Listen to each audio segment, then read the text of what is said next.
सो आज हम देखेंगे कि किसी कॉन्ट्रैक्ट को हम डिप्लॉय कैसे कर सकते हैं।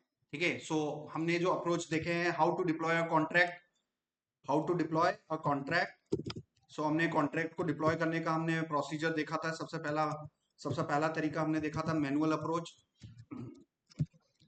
ठीक है, मैनुअल अप्रोच। सेकंड हमने देखा था कि आप you can write some scripts.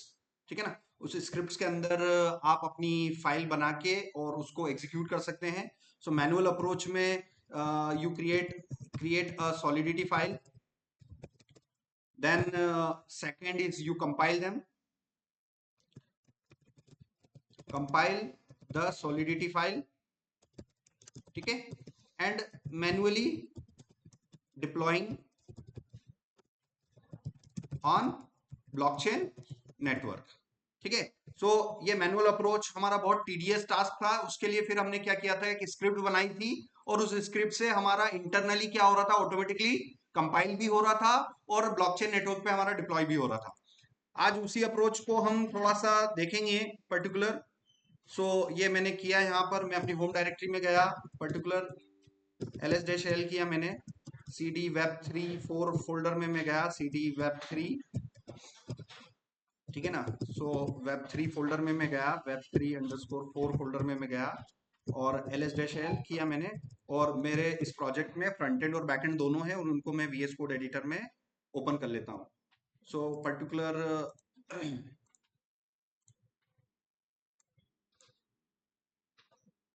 ठीक है, सो यहाँ पर हम हमारे पास वर्क स्पेस में फ्रंट एंड डायरेक्टरी भी है। फ्रंट एंड हमारा नेक्स्ट.जेएस है बेसिकली, और हमारा जो बैक एंड है बेसिकली वो हम हार्ड हैट का यूज कर रहे हैं। तो पर्टिकुलर यहाँ पर आप अपने विंडो को स्प्लिट करके आप अपना वर्क स्टार्ट कर सकते हैं। तो सबसे पहले तो मैं cd हार्ड हैट फोल्डर में जाके npx हार्ड हैट नोड, इस कमांड से मैं अपना लोकल ब्लॉकचेन नेटवर्क स्टार्ट करूंगा। ठीक है, npx हार्ड हैट नोड, इस कमांड से हमने अपना लोकल ब्लॉकचेन नेटवर्क स्टार्ट किया। और ये देखिए, इसमें मेरे पास लगभग 20 अकाउंट्स आ गए हैं। अब मैं अपने हार्ड हैट प्रोजेक्ट्स में जाके मैं क्या कर सकता हूँ, मैं स्टार्ट कर सकता हूँ वर्क। CLS किया मैंने, क्लियर स्क्रीन।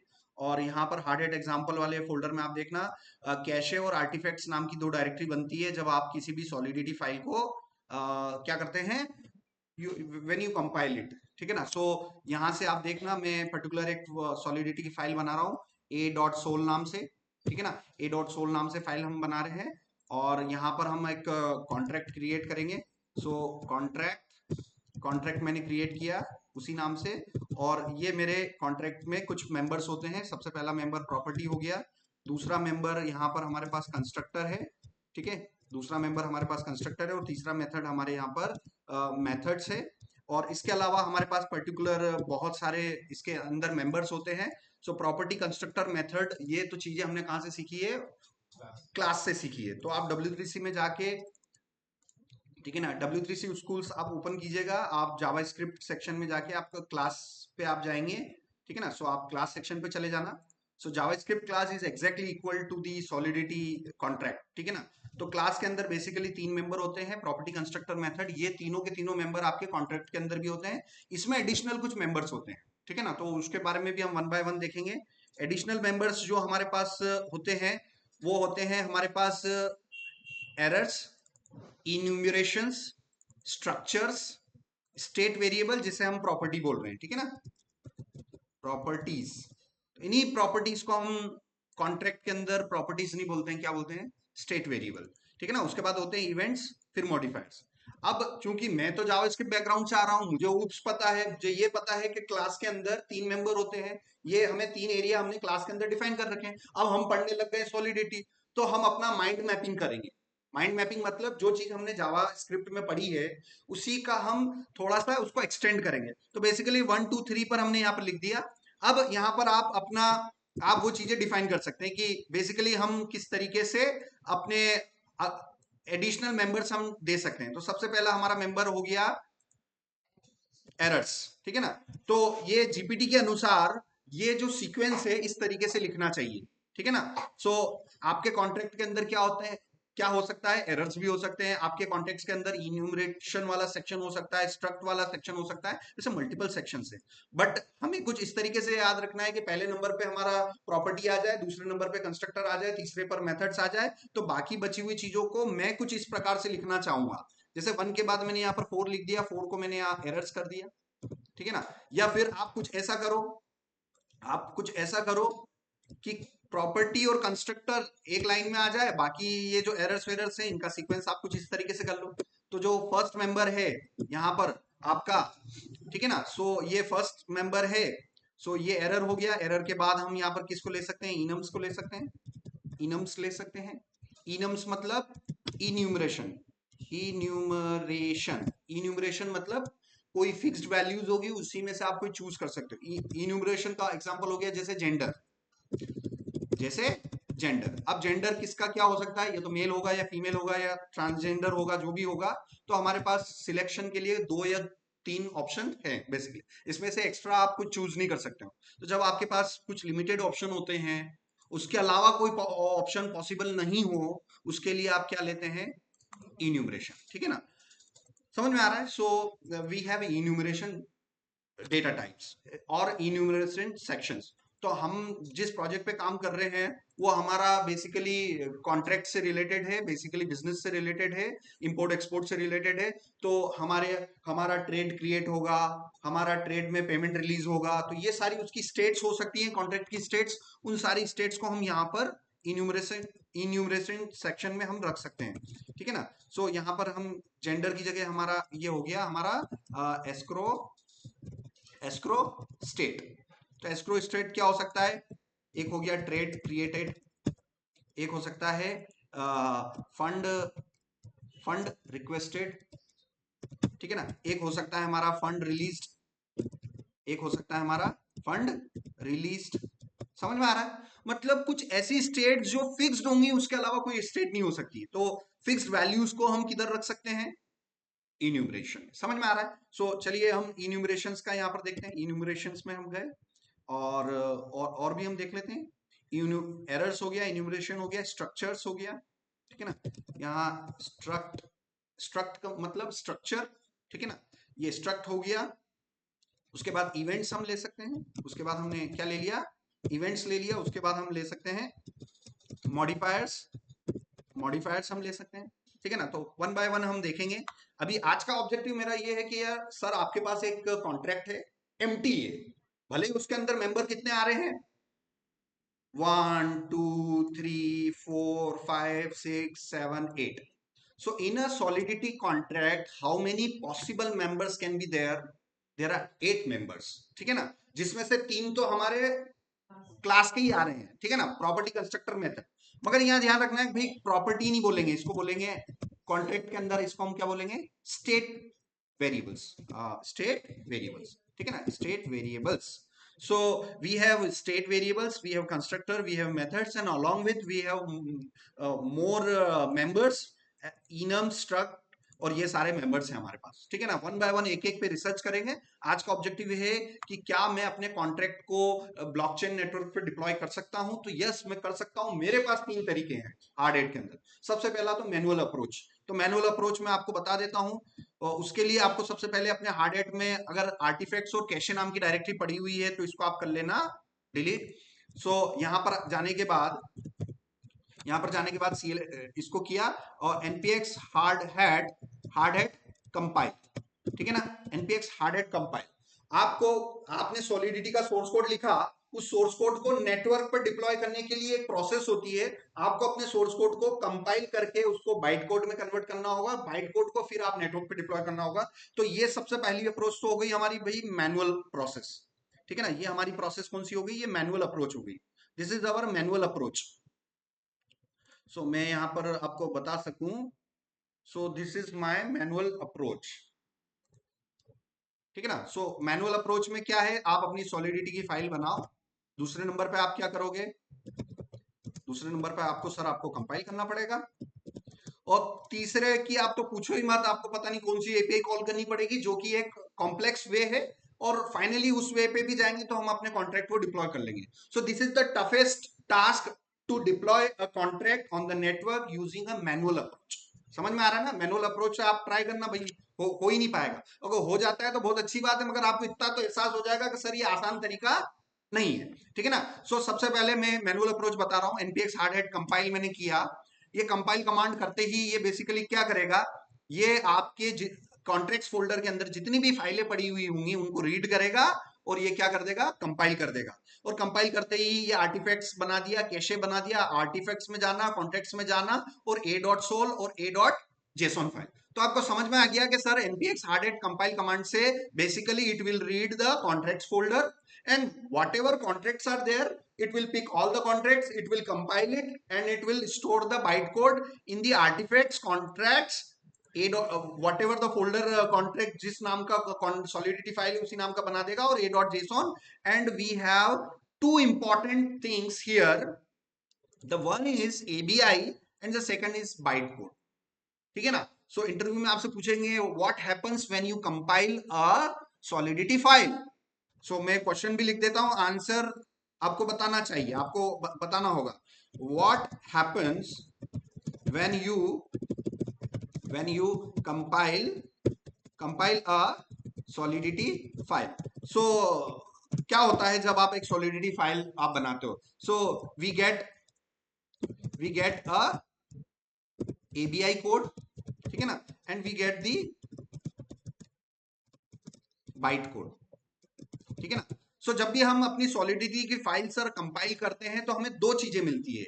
एक तो हमें एबीआई कोड मिलता है। एबीआई का मतलब होता है application binary interface, application binary interface, ठीक है ना? तो जब भी सर आप सॉलिडिटी का सोर्स कोड लिखेंगे, आपकी कोई सी भी फाइल हो, आपकी सोल फाइल है, उस सोल फाइल को आप किस कमांड से, npx hard hat compile command से जैसे ही आप करोगे तो फाइनली ये आपके लिए सर दो चीजें बना देगा।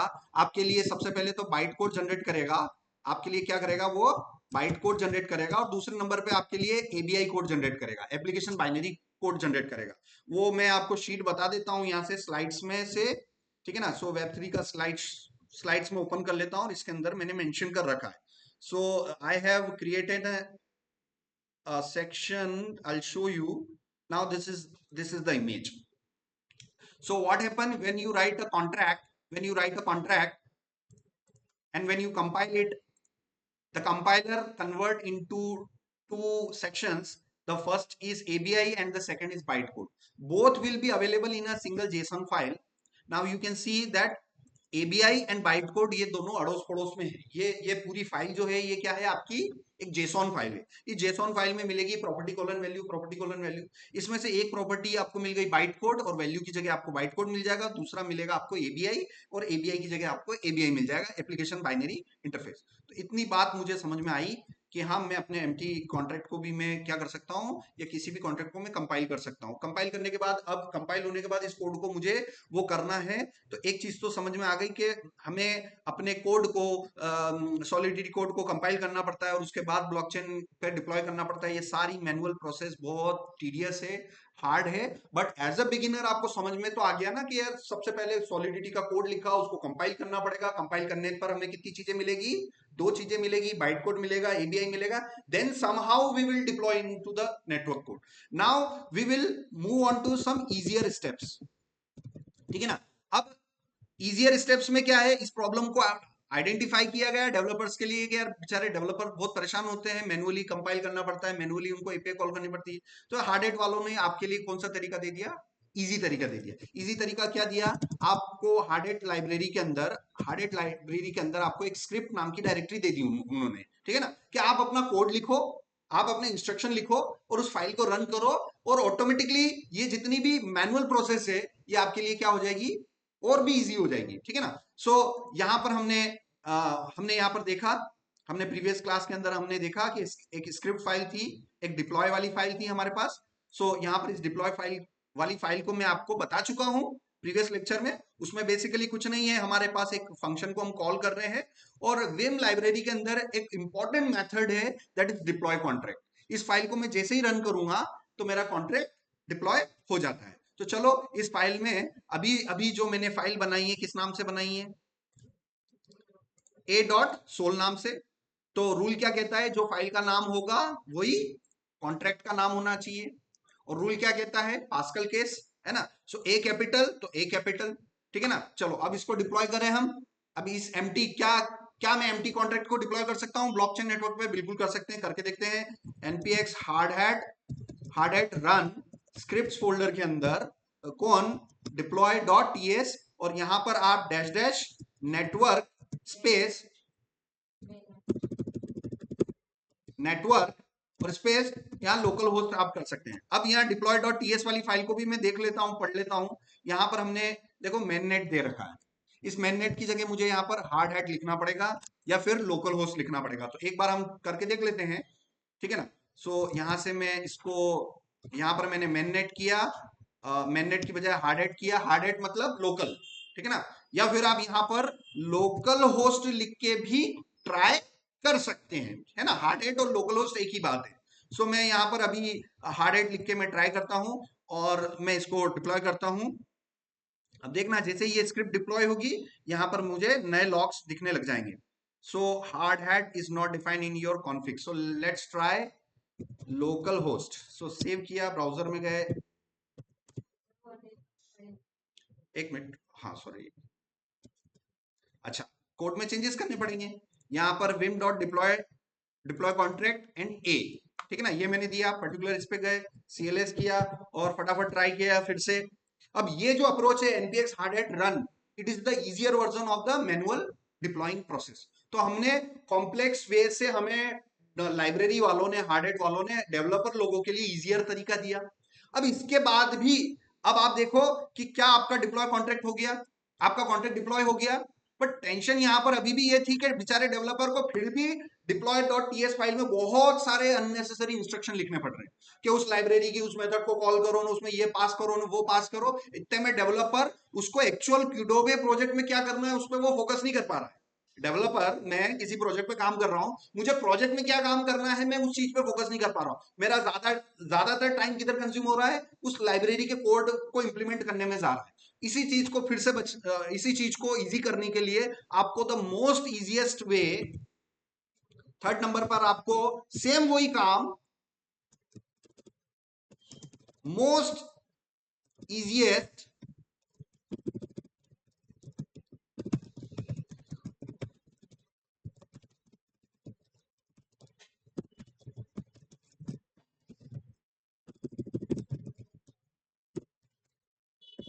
ठीक है ना। जो इस हार्डेड 3.x लाइब्रेरी के अंदर आपको ऐसा कॉन्सेप्ट दे दिया गया है जिससे कि आपको स्क्रिप्ट तो लिखनी है, बट उस स्क्रिप्ट में बहुत सारा कोड नहीं लिखना है, ठीक है ना। अभी आपको देखो एक simple C a dot sol file को डिप्लॉय करने के लिए मुझे 16 लाइन लिखनी पड़ी। कितनी लाइन लिखनी पड़ी? 16 लाइन लिखनी पड़ी।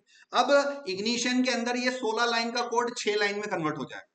मतलब मान के चलो कि कोई एक लाइव प्रोजेक्ट है, कोई मेन सॉलिडिटी का कोई एक्चुअल प्रोडक्शन कोड है, वो मान लीजिए 1000 लाइन का है, जिसको आप किससे कर रहे हो, npx hard hat run deploy scripts and that one file. वो 1000 लाइन का कोड आप मुश्किल से 60-70 लाइन में कन्वर्ट कर सकते हो। कैसे?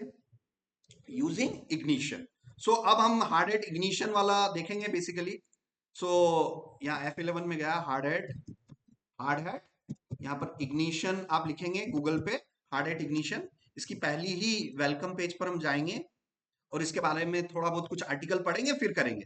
Hard hat ignition is a declarative system. Declarative मतलब कॉन्ट्रैक्ट को डिप्लॉय करने के लिए आपको कुछ सिंटेक्स लिखने पड़ेंगे, कुछ डिक्लेरेशन लिखनी पड़ेगी, और उसके through you can deploy the smart contract on Ethereum, ठीक है ना। इथीरियम प्रोटोकॉल पर आप अपने स्मार्ट कॉन्ट्रैक्ट्स डिप्लॉय कर सकते हैं। सर डिप्लॉय तो मैं मैनुअल करके भी कर पा रहा था, सर डिप्लॉय तो मैं स्क्रिप्ट में जाके npx हार्ड हैट रन से भी कर पा रहा था, मगर इग्निशन की मुझे कहां जरूरत पड़ गई, इसके बारे में आप देखना। It enables you to define smart contract instance you want to deploy, any operation you want to run them by taking over the development and execution. Hard hat ignition lets you focus on project। देखना कितनी important बात बोली है इसमें। Hardhat Ignition let you focus on project instead of getting catch up with the deployment details. मतलब समझ में आया कि हार्ड हैट इग्निशन आपको क्या फैसिलिटी प्रोवाइड कर रहा है। इस लाइब्रेरी में लाइब्रेरी के अननेसेसरी मेथड्स को याद रखना, बहुत सारे कॉम्प्लेक्स टास्क को उसी ने किस पर कंप्लीट कर दिया, उसको इग्निशन में इतना इजी कर दिया है कि आप टोटल फोकस किस पे कर सकते हो, प्रोजेक्ट की डिटेलिंग पे कर सकते हो। आपको you have to write minimum code, है ना। 100 लाइन का कोड 10 लाइन में काम हो जाएगा, 1000 लाइन का कोड 50 लाइन में हो रहा है। तो भाई डेवलपर किधर फोकस कर सकता है, प्रोजेक्ट्स पर, प्रोजेक्ट्स की रिक्वायरमेंट पर, ठीक है ना।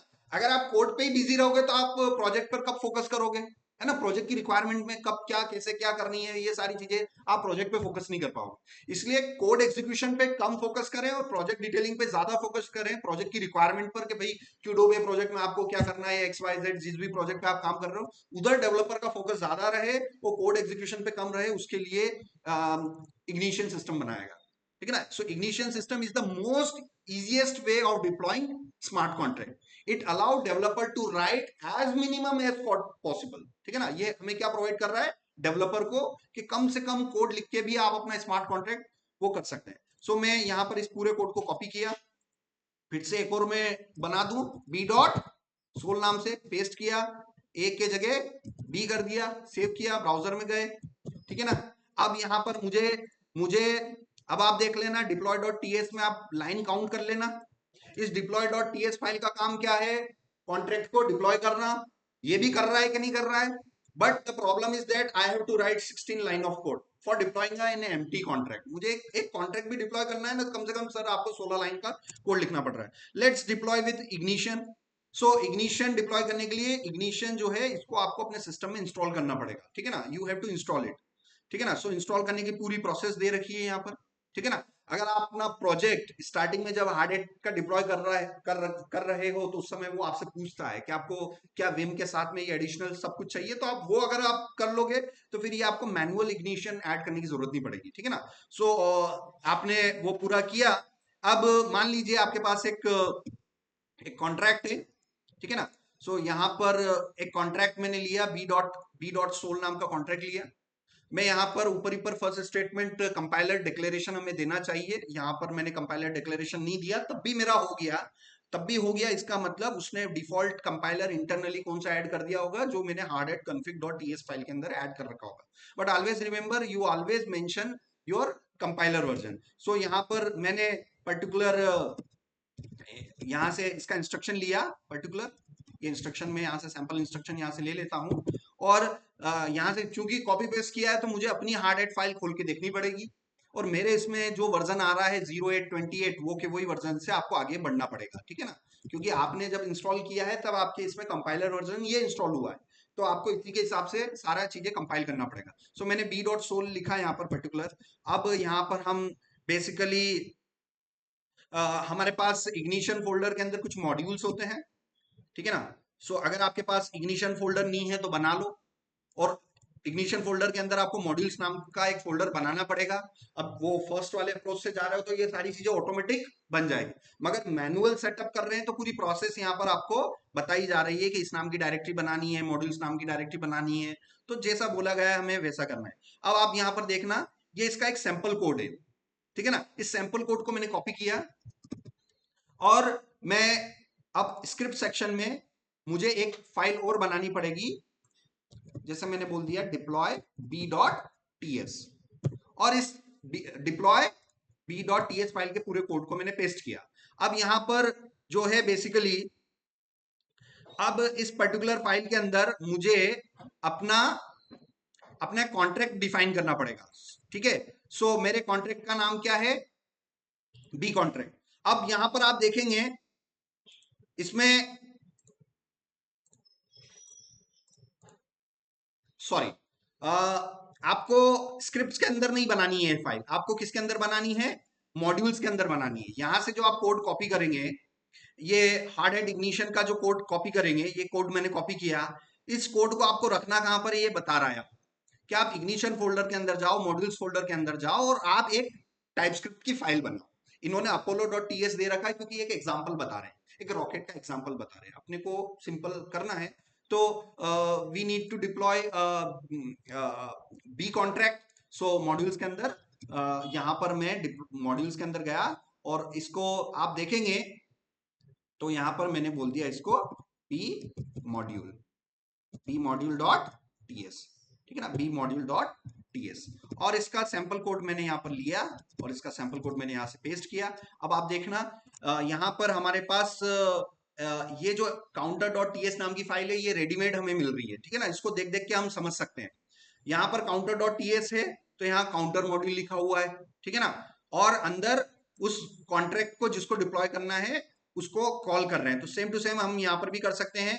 तो बेसिकली ये मेरा कौन सा मॉड्यूल है, ये मेरा बी मॉड्यूल है, तो इसको यहाँ से रीनेम किया, कॉपी किया, ये मेरा बी मॉड्यूल हो गया, ठीक है ना, ये बी मॉड्यूल हो गया। और उसके बाद हम किसको कर सकते हैं कॉल, हमारे पर्टिकुलर कॉन्ट्रैक्ट को कॉल कर सकते हैं। तो हमारा कॉन्ट्रैक्ट कौन सा है, बी है, ठीक है। और उस बी कॉन्ट्रैक्ट को कॉल करते समय आप यहां पर देखना, बी कॉन्ट्रैक्ट को कॉल करते समय ये कॉन्ट्रैक्ट को कॉल कर रहे हैं और कुछ पैरामीटर हम पास कर रहे हैं, कॉन्ट्रैक्ट को कॉल करते समय कुछ पैरामीटर पास कर रहे हैं। तो भाई ये मुझे अभी हटाना पड़ेगा। क्यों हटाना पड़ेगा, क्योंकि बी डॉट सोल में मैंने क्या नहीं ले रखा है, कंस्ट्रक्टर नहीं ले रखा है।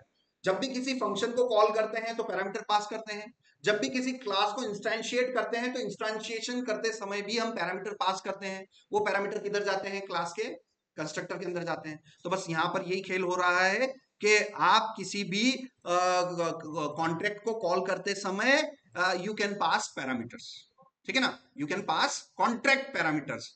सो यहां पर we can pass contract params, ठीक है ना, वी कैन, ये इसका जो सेकंड आर्गुमेंट होगा वो क्या होगा, मेरे कॉन्ट्रैक्ट के पैरामीटर्स होंगे। अभी मैं कॉन्ट्रैक्ट के पैरामीटर्स क्यों नहीं भेज रहा हूं, क्योंकि सर आपने कॉन्ट्रैक्ट बी कॉन्ट्रैक्ट जो ले रखा है उसमें कंस्ट्रक्टर ले ही नहीं रखा है, और कंस्ट्रक्टर ले भी रखा हो तो कंस्ट्रक्टर में आपको पैरामीटर रिसीव करने पड़ेंगे, ठीक है ना। चलो यहां पर मैंने कंस्ट्रक्टर ले लिया, यहां पर मैंने कंस्ट्रक्टर ले लिया, कंस्ट्रक्टर खाली पड़ा हुआ है, तो क्या यहां से पैरामीटर भेजूंगा क्या, नहीं भेजेंगे। यहां पर कॉमा लगा के, ये जो यहां पर इसने सैंपल कोड बताया है, डेटा हमेशा कॉन्ट्रैक्ट्स के अंदर, कॉन्ट्रैक्ट्स के अंदर डेटा जब भी आप भेजते हो या फंक्शन के उन कॉन्ट्रैक्ट्स के फंक्शन के अंदर जब भी डेटा भेजते हैं, भेजते हमेशा अरे के अंदर, ठीक है ना, ये एक बात ध्यान रखना, डायरेक्ट नहीं भेजते हैं। तो मैंने अरे के अंदर यहां पर मैंने अपना एक अरे बनाया और उस अरे के अंदर मैंने अपना नाम लिख दिया, ठीक है ना। ये डेटा मैं कब भेज सकता हूं, जब मेरे कॉन्ट्रैक्ट के अंदर कंस्ट्रक्टर के अंदर या फॉर्मल आर्ग्यूमेंट में रिसीव करूंगा, है ना, यहां पर मैं नेम करके रिसीव करूंगा, तब यहां पर मैं कुछ रिसीव ही नहीं कर रहा हूं तो मेरे भेजने का कोई सेंस नहीं है। So think that I am not using anything, I have 8 members, I have in contracts I have 8 members, but my contract is totally empty. My objective is to deploy this empty contract on the blockchain network using hard hat ignition, which is the easiest way. So यहां पर मैंने B module का file लिखा। बताओ पहले वो line जो था deploy.ts उसमें 16 लाइन था, अभी देखो लगभग 8 हो गया, आधा हो गया कि नहीं हो गया भाई, ये और कम कर लो, ये और कम कर लो, 6 लाइन में। और इधर deploy.ts वाली फाइल में अगर आपको खोल के बताऊं, deploy.ts वाली फाइल, और इसमें भी अगर एक एक लाइन भी हटा दूं तो कम से कम मेरा कितना लाइन बन रहा है वो भी आप देख लेना। चलो ये सब कुछ हटा दिया, ये भी इसको भी एक लाइन में कर दूं, ठीक है ना, फिर भी आप देखो कितनी लाइन हो रही है हमारे पास, 9 लाइन हो रही है, और यहां पर हमारे पास 6 लाइन हो रही है। तो ऑब्वियसली कहीं ना कहीं आपको कम कोड में आपका सेम वही काम हो रहा है, तो इग्निशन विल, ये तो अभी एक छोटा सा प्रोजेक्ट है, मगर जब ये डिफरेंस, ये अभी 9 और 6 लाइन का जो डिफरेंस है ना, ये 1000 लाइन और 400-300 लाइन में हो जाएगा। जब आप रियल प्रोजेक्ट्स करने लग जाओ ना, आपको खुद डिफरेंस समझ में आ जाएगा कि सर मेरे को कम कम कोड लिखना पड़ रहा है, मेरे कॉन्ट्रैक्ट्स भी डिप्लॉय हो रहे हैं और मेरे पास ज्यादा फोकस किधर हो रहा है, प्रोजेक्ट के एग्जीक्यूशन पे हम कर सकते हैं। सो मेरे को एक बात समझ में आ गई कि सर आप यहाँ पर कॉन्ट्रैक्ट को हम यहाँ पर इनिशियलाइज कर रहे हैं, और कॉन्ट्रैक्ट को इनिशियलाइज करने के बाद ये मैं कॉन्ट्रैक्ट को कुछ कॉल वॉल नहीं कर रहा हूँ, सिर्फ मैं कॉन्ट्रैक्ट को इनिशियलाइज कर रहा हूँ। अब देखते हैं इस कॉन्ट्रैक्ट को मैं कैसे कर सकता हूँ। सो यहाँ पर ये बोल रहा है कि ठीक है चलो आपने वो फाइल बना दी इग्निशन की, उसके बाद आप अपना नेटवर्क चालू कर लो, ब्लॉकचेन का लोकल नेटवर्क चालू कर लो। भाई मैंने पहले से चालू कर रखा है, आगे बढ़े। फिर ये आपको बोल रहा है npx hard hat ignition deploy, ये वो कमांड है npx hard hat ignition deploy। so let's write npx hard hat ignition deploy and ignition folder के अंदर मॉड्यूल्स के अंदर and which module, B module, B module, ठीक है ना। सब कुछ देख देख के करना है, सब कुछ यहाँ पर दिया हुआ है एंड यहाँ पर ये कमांड लाइन आर्ग्यूमेंट्स दिए हुए हैं, ठीक है ना। ये कमांड लाइन आर्ग्यूमेंट्स दिए हुए हैं। So command line argument dash dash network और लोकल होस्ट। चलो अब यहाँ पर अब करके देखते हैं। हाँ सॉरी, रिटर्न में अपोलो है। सो यस, बी कॉन्ट्रैक्ट का अगर मैं कोई ऑब्जेक्ट बनाऊंगा तो वो उसको बी नाम से ले लेते हैं, ठीक है ना।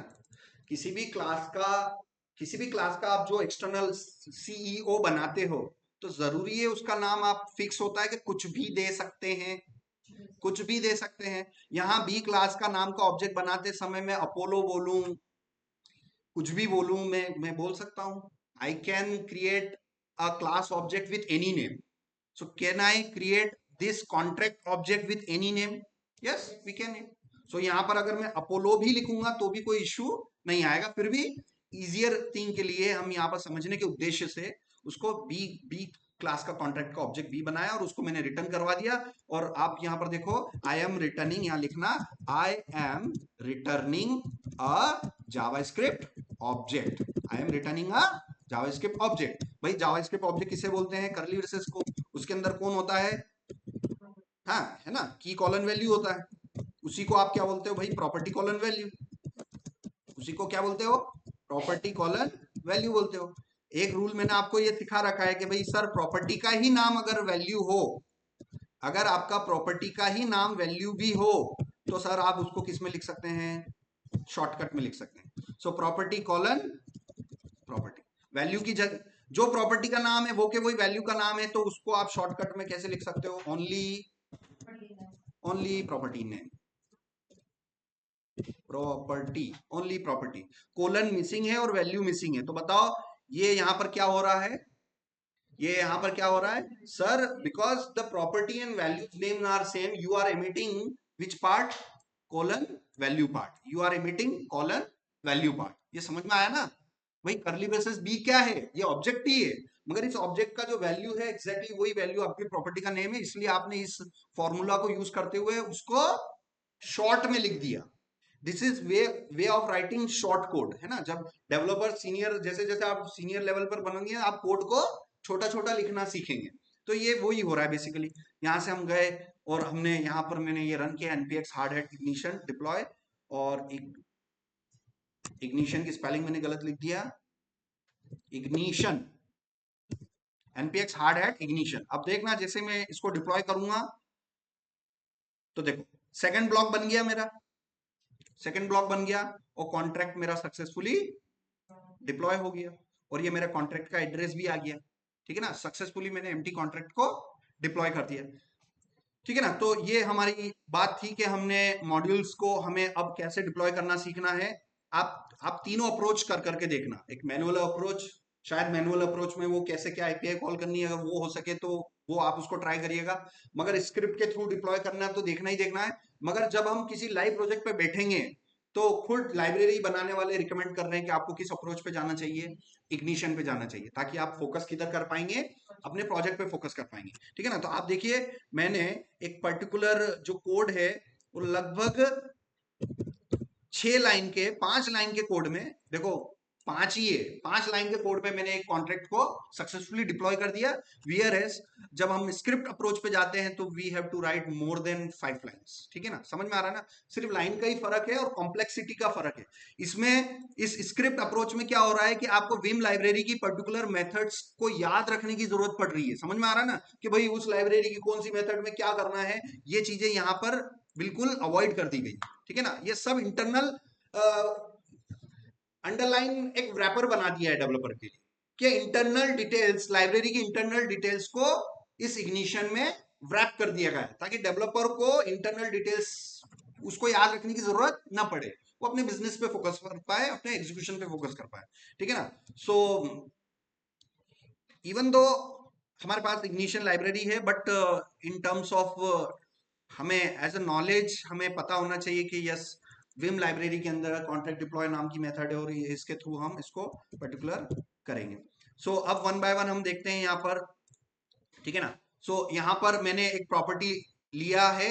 फॉर एग्जाम्पल यहाँ पर मैं एक प्रॉपर्टी लेता हूं, ठीक है ना। सो इस प्रॉपर्टी को मैं यहाँ पर लेता हूं, एक प्रॉपर्टी यहाँ पर मैंने ली स्ट्रिंग पब्लिक नेम, ठीक है ना।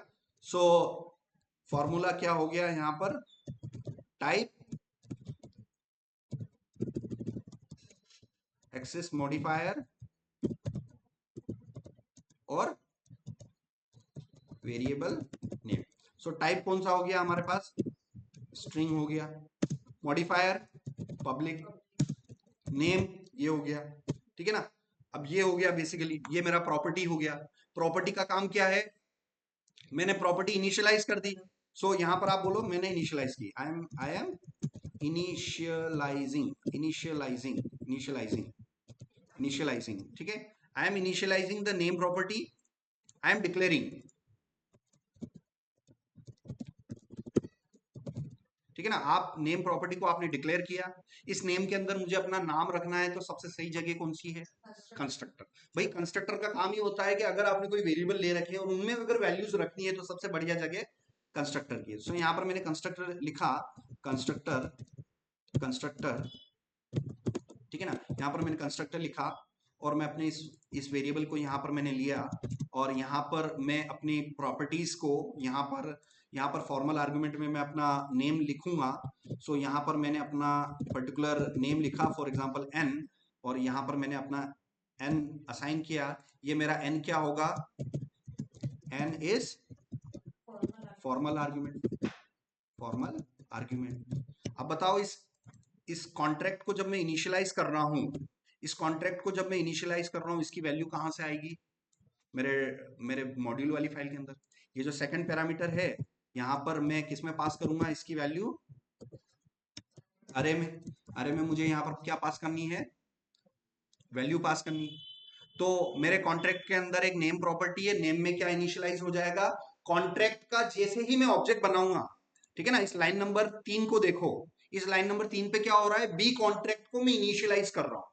मतलब यूं समझो क्लास की टर्म में उस क्लास का मैं क्या बना रहा हूं, I am creating external object. इसको इस तरीके से याद रखो, लेट या const CEO1 is equal to new of class name, और यहां पर आप उसके कंस्ट्रक्टर पैरामीटर पास करते थे, यू पास कंस्ट्रक्टर पैराम्स, ठीक है ना। तो यहाँ पर यही हो रहा है कि आपने बी कॉन्ट्रैक्ट का एक ऑब्जेक्ट बनाया और वो कुछ इस तरीके से बना रहे हो, ठीक है ना। तो ये जो मेरा नाम है ये जाके कहाँ रिसीव होगा, अंदर रिसीव होगा, और ये मेरे इसके अंदर इनिशियलाइज हो जाएगा, और इसी प्रॉपर्टी को मैं यहाँ पर अब गेट भी कर सकता हूँ, ठीक है ना। सो इस प्रॉपर्टी को यहाँ से मैं गेट कर सकता हूँ, ठीक है ना। अब यहाँ पर ये दिक्कत आ रही है कि बेसिकली आप किसी भी कॉन्ट्रैक्ट के अंदर की पड़ी हुई प्रॉपर्टीज को आप एक्सेस कर सकते हो, मगर आपने यहाँ पर एन लिख दिया, तो इससे ये क्या बोल रहा है यहाँ पर कि पैरामीटर नेम नॉट सेट, ठीक है ना। इसलिए यहाँ पर इसको अंडरस्कोर करके आप अगर लिखेंगे तो वैल्यूज हमारे पास यहाँ पर आ सकती है। सो ये इसको पर्टिकुलर मैंने यहाँ पर लिया और इसकी एक मेथड बनाऊंगा, I want to get this, get the methods, get the methods, ठीक है ना। सो हमारा ऑब्जेक्टिव क्या है कि हमने इग्निशन का एक मॉड्यूल बनाया, उस मॉड्यूल को जैसे ही मैं रन करूंगा, इग्निशन को मैं रन करूंगा, मेरा कॉन्ट्रैक्ट इनिशियलाइज होगा, कॉन्ट्रैक्ट इनिशियलाइज होते समय मेरा नाम उस कॉन्ट्रैक्ट के नेम प्रॉपर्टी में जाके सेट होगा, और फिर मैं पर्टिकुलर क्या चाहता हूं, उस नेम को गेट करना चाहता हूं। सो ये दोनों पर्टिकुलर फाइल्स मैं यहाँ पर जीपीटी को देता हूं और उससे मैकेनिज्म हम देखते हैं कि हम उसको कैसे एक्सेस कर सकते हैं।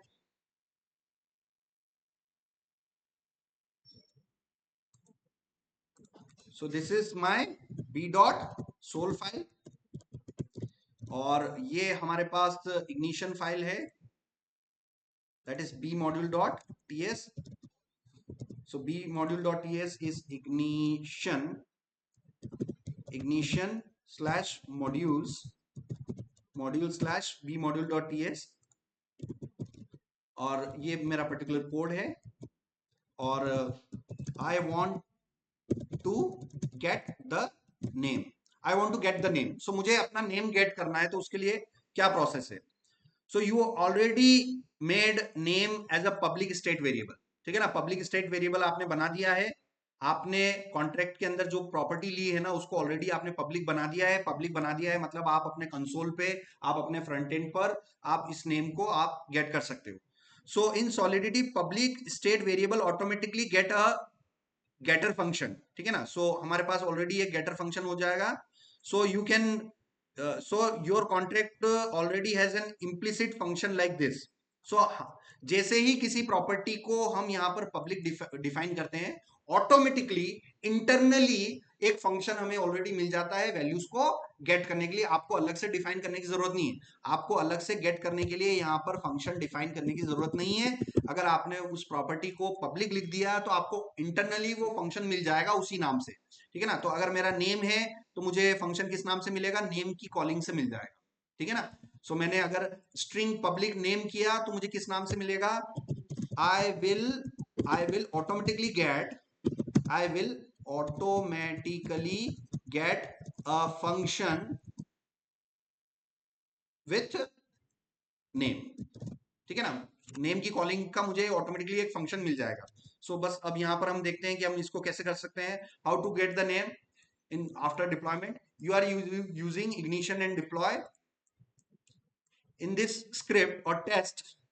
अब यहां पर देखो ये बी कॉन्ट्रैक्ट से, ये बी कॉन्ट्रैक्ट का ऑब्जेक्ट है और इस ऑब्जेक्ट से मैं नेम नाम की मेथड को कॉल कर रहा हूं। और कॉल करते समय ये दो स्टेटमेंट और उसने एक्स्ट्रा लिख दी है, ठीक है ना, कि आप बी डॉट नेम नाम की मेथड को कॉल कर लो। सो यहां पर मैं गया, ये मैंने बी क्लास का ऑब्जेक्ट बनाया। अब आप यहां पर देखो, लिखते चलो कि एक्सटर्नल ऑब्जेक्ट से मैं किसी भी मेंबर को कॉल कर सकता हूं। एक्सटर्नल ऑब्जेक्ट से, क्लास एक्सटर्नल ऑब्जेक्ट से मैं किसको कॉल कर सकता हूं, सबसे पहले तो प्रॉपर्टी को कॉल कर सकता हूं। ये सारी चीजें जावा स्क्रिप्ट की है। सो जावा स्क्रिप्ट में आपने क्लास के बारे में पढ़ा है तो आप सॉलिडिटी का सब कुछ समझ सकते हो। तो मैं वही बता रहा हूं, क्लास एक्सटर्नल ऑब्जेक्ट से मैं किसकी कॉलिंग कर सकता हूं, मेथड की कॉलिंग कर सकता हूं। सिमिलर, मैंने अगर ये बी नाम का एक कॉन्ट्रैक्ट ऑब्जेक्ट बनाया है तो मैं उसकी किसकी कॉलिंग कर सकता हूं, नेम नाम के फंक्शन की कॉलिंग कर सकता हूं, ठीक है ना। नेम नाम के फंक्शन की मैंने कॉलिंग करी, ये नेम नाम के फंक्शन की मैंने यहाँ पर कॉलिंग करी। अब ये जो कॉलिंग करी है इसमें थोड़ा टाइम लग सकता है उसकी वैल्यू को आने में, इसलिए मैं यहाँ पर अवेट लगाऊंगा। जैसे ही मैंने अवेट लगाया तो आप देखना इस फंक्शन के अंदर यहाँ पर अवेट लगाया तो ये जो भी कोड है इसके अंदर यहाँ पर मुझे असिंक लिखना पड़ेगा। पेरेंट फंक्शन को क्या देना पड़ेगा, असिंक देना पड़ेगा। सो देखते हैं यहाँ पर असिंक फंक्शन कैसे लिखेंगे इसको पर्टिकुलर। सो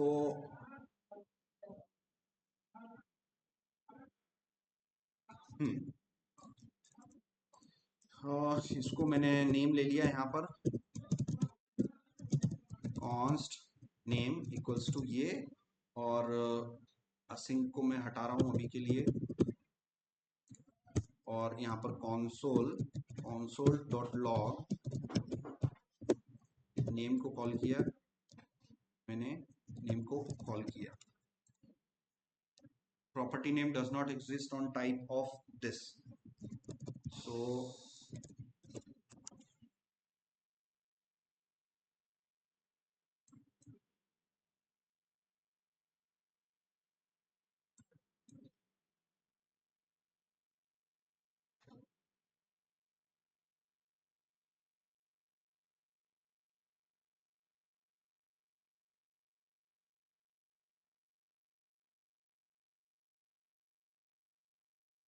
ठीक है, पहले कॉन्ट्रैक्ट को डिप्लॉय कर लेते हैं, फिर उसके नेम को हम अलग स्क्रिप्ट में रीड करेंगे। सो सबसे पहले तो मैं कॉन्ट्रैक्ट को डिप्लॉय कर लेता हूँ। सो npx हार्ड हैट इग्निशन और b dot module dot ts file, इस कॉन्ट्रैक्ट को मैं डिप्लॉय किया। Constructor n is a formal argument, identifier not found। So constructor n का दिक्कत आ रहा है।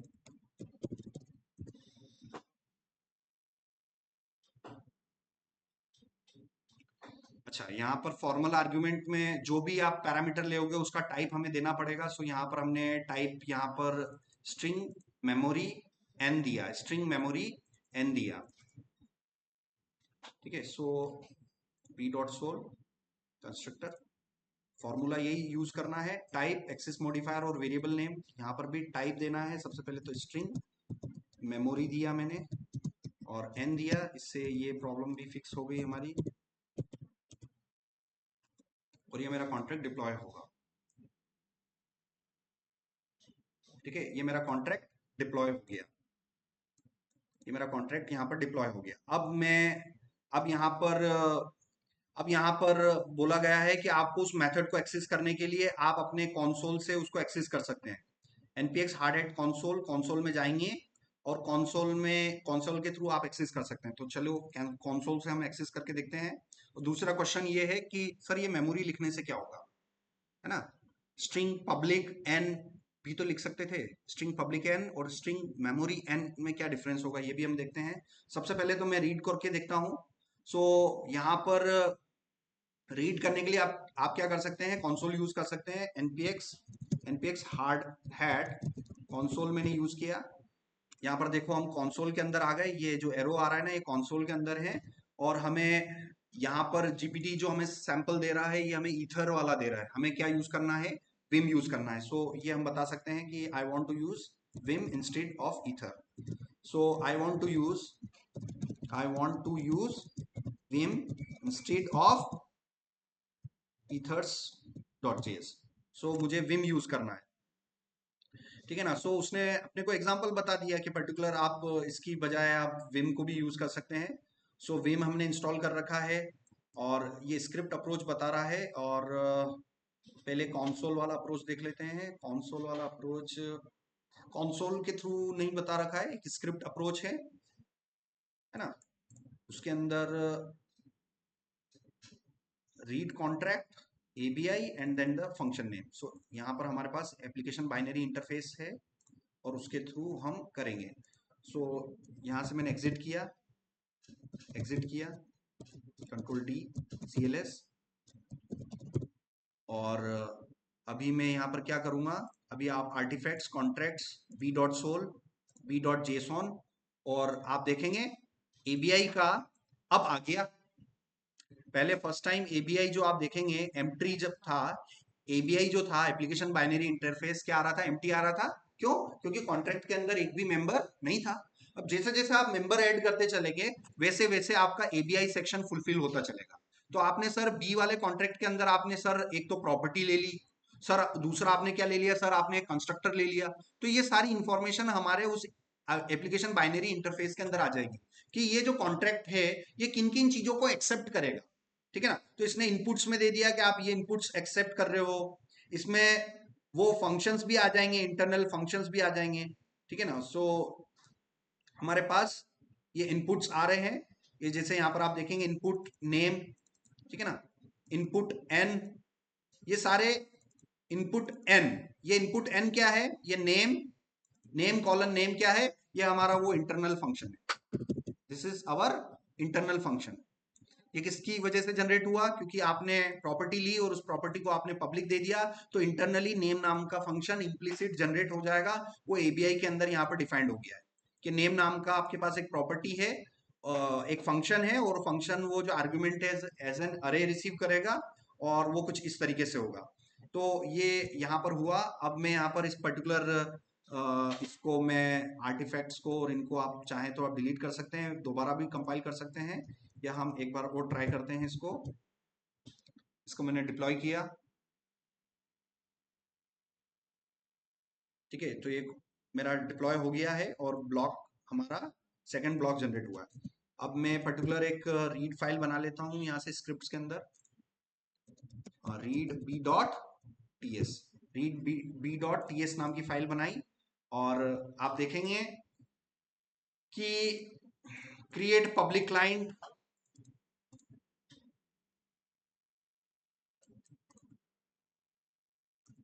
ये आर्टिफैक्ट्स बी आर्टिफैक्ट्स को रीड कर रहा है, देन कॉन्ट्रैक्ट का एड्रेस हमें पेस्ट करना पड़ेगा और उसके बाद हम अपने अपने कॉन्ट्रैक्ट उस पर्टिकुलर मेथड को कॉल कर सकते हैं, सारी चीजें। तो अभी मैं ये कोड कॉपी कर लेता हूं, मैंने कोड पेस्ट किया और जो डिप्लॉयड कॉन्ट्रैक्ट एड्रेस है वो हम लेके आ जाते हैं। सो आप देखना कॉन्ट्रैक्ट एड्रेस आ रहा है यहाँ पर, इस कॉन्ट्रैक्ट एड्रेस को आप यहाँ से कॉपी कर लो। ये कॉन्ट्रैक्ट एड्रेस जो आ रहा है 512 तक का, ये कॉपी किया, इस वाली फाइल में आप paste the contract address here, ठीक है, ये पेस्ट किया और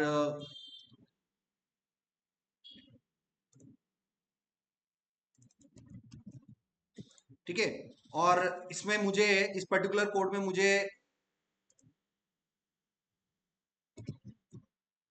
इसको एग्जीक्यूट करना है। npx hard hat ignition deploy module, ये मैंने किया, उसके बाद मुझे पर्टिकुलर मिला और मैं अब इसको रन करूंगा। ठीक है, यहां से हम रन करके देखते हैं particular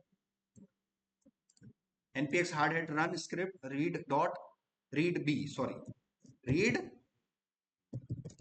read B dot T S नाम की मैंने फाइल बना रखी है और इसको मैं रन करूं तो पर्टिकुलर मुझे आंसर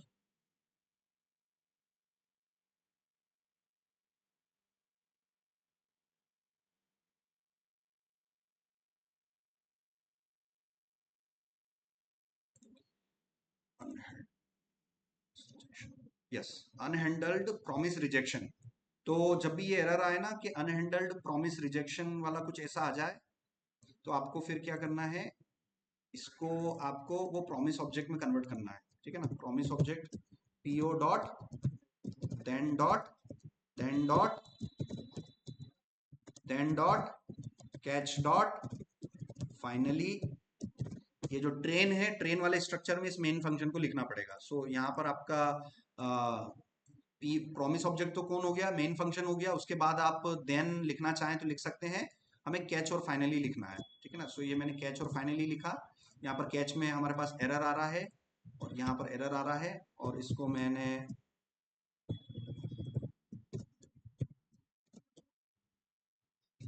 फाइनली भी मैं यहाँ से हटा देता हूँ। ठीक है ना, और यहाँ पर मैं console log dot,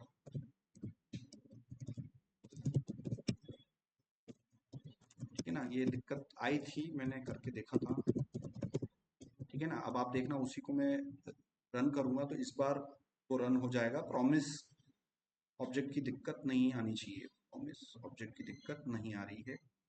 contract function name reverted with the following reason.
हाँ, बी मॉड्यूल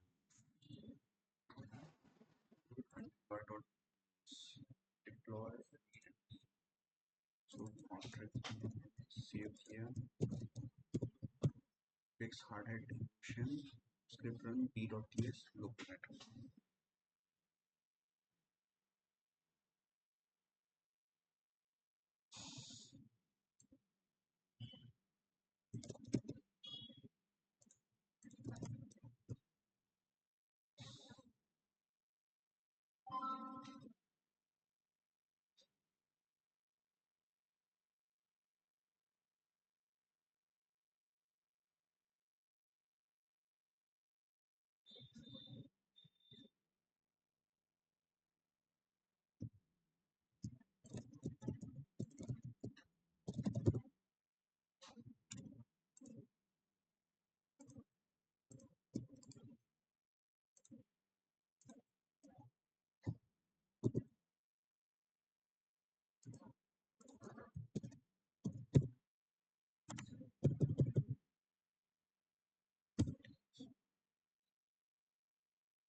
वो क्या हो रहा था कि कॉन्ट्रैक्ट एड्रेस हमारा वो पुराना आ रहा था, तो बेसिकली मैंने टर्मिनल बंद किया।